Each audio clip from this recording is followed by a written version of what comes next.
السلام علیکم بچوں، میرا آج کا سبق ہے ایثار کا جذبہ۔ یہ ایسے ایک جوڑے کی کہانی ہے جن کی اپنی اولاد نہ تھی اور انہوں نے کسی کا بچہ گود لیا تھا۔ اس جوڑے کا نام ہے عدنان اور شیبہ۔ عدنان ایک تاجر تھا جس کا شمار شہر کے رئیسوں میں ہوتا تھا۔ قدرت نے اسے سب کچھ دیا تھا، اگر نہیں کچھ دیا تھا تو وہ تھی اولاد کی نعمت۔ شادی کے بہت سال بعد بھی اس کی بیوی شیبہ کی گود سونی تھی، یعنی اولاد نہیں تھی۔ اولاد کی حسرت نے ان سے کس کس در پر دستک نہ دلوائی، پیروں فقیروں کے چکر نہ لگوائے، گنڈے تعویذ کرنے پر مجبور نہ کیا، پر مراد بر آنے کی کوئی صورت پیدا نہ ہو سکی۔ کچھ وقت یوں ہی گزرنے پر دوستوں یاروں کو بھی تشویش ہوئی۔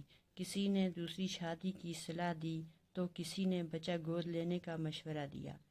کچھ نے تھوڑا اور انتظار کرنے اور علاج کرانے پر زور دیا۔ عدنان تو شاید ایسا ہی کرتا، مگر شیبہ انتظار کے حق میں نہ تھی۔ اس کا خیال تھا کہ انہیں اگر کچھ کرنا ہے تو فوراً کر لینا چاہیے، چاہے فیصلہ دوسری شادی کرنے کا ہو یا بچے کو گود لینے کا، انہیں فوراً کچھ نہ کچھ کرنا چاہیے۔ عدنان کو چونکہ دوسری شادی گوارا نہ تھی، اس لیے فیصلہ یہ ہوا کہ کسی بچے کو فوراً گود لیا جائے۔ چند روز قبل ہی ان کے محلے کا ایک نوجوان جوڑا جیپ کے حادثے میں جان بحق ہونے کی وجہ سے اپنے 1 سال کے خوبصورت بچے کو پیچھے چھوڑ گیا تھا۔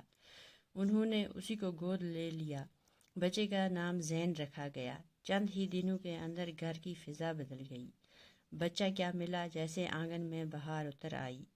عدنان اور شیبہ دونوں بچے کی کلکاریوں میں یوں کھو گئے کہ کچھ مدت تک انہیں اپنے گرد و پیش کی خبر تک نہ رہی۔ وہ ان کی آنکھ کا تارا ہی نہیں، روح کی ٹھنڈک اور دل کا قرار بھی تھا۔ شیبہ کی تو جیسے اس میں جان تھی۔ وہ دن بھر اس سے کھیلتی رہتی، کبھی اسے ایک طرح کے کپڑے پہناتی اور کبھی دوسری طرح کے۔ جب اس سے بھی تسلی نہ ہوتی تو کوئی اور جوڑا نکال کر اسے پہنانا شروع کر دیتی۔ بچوں، آج کا سبق اتنا ہی۔ اس سبق میں چند الفاظ ہیں جو میں نے اس کاغذ پہ لکھے ہیں، یہ الفاظ آپ دیکھیں اور پڑھیں۔ الفاظ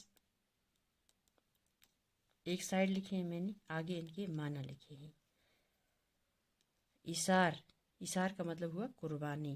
رئیس، رئیس کہتے ہیں دولت مند کو، رئیس ہوا دولت مند۔ عطا، عطا انعام، نعمت مال و دولت۔ گود سونی ہونا یعنی اولاد نہ ہونا۔ حسرت، ارمان، دستک دینا، دروازہ کھٹکھٹانا، مراد بر آنا، مقصد پورا ہونا۔ آپ یہ الفاظ یاد کریں گے، کل انشاءاللہ ہم اس کے آگے کا سبق جو ہے وہ پڑھیں گے۔ شکریہ۔